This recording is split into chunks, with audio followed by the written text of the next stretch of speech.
There are a lot of questions that I believe individuals in the KAKEland neighborhood have the answers to that could definitely open up this case. New at 6:30, a dozen cold cases remain a priority to solve for the Sedgwick County Sheriff's Office.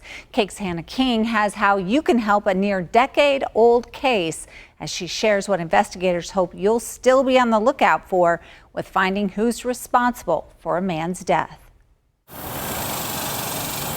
Outside in, this home is much different than it was nearly 10 years ago.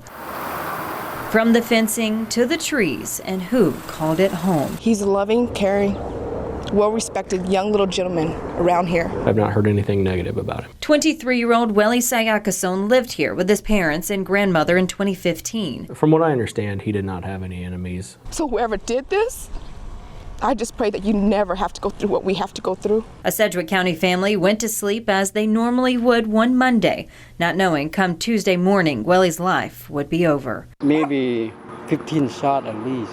A neighbor remembers hearing over a dozen shots pierce the calmness of that July morning. I was actually on patrol in the KAKEland area and received the dispatch of a shooting that had just occurred. There were 3 individuals that were said to have run to a black and color SUV. According to the Kansas cold case playing card deck, Welly was found here at his home in Sedgwick County with multiple gunshot wounds. A dark-colored SUV was seen leaving the residence immediately after, and Welly later died at a local hospital. When we first arrived, there were several people, both in the yard, in the house, and in the street. Sedgwick County Detective Chad Graham was one of the first on scene. He says a dark-colored SUV is still a huge piece in this investigation. We're hoping for somebody to come forward and identify who the 3 individuals were in the dark-colored SUV that fled the scene after the shooting. Over the years, Welly has been described as a college student, one who loved working on cars and having his dog by his side.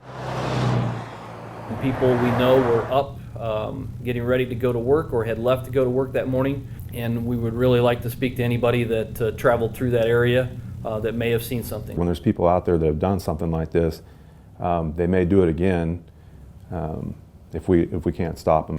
Investigators then and now still want someone to do the right thing. The hope from the investigators is that someone will come forward and provide us information that will lead us to identifying who was at the scene, as well as who fired the rounds. In KAKEland, Hannah King, KAKE News, on your side. If you have any information on Welly's case or any other, you're asked to contact the Cold Case Unit. We have more on that coming up on our website, kake.com.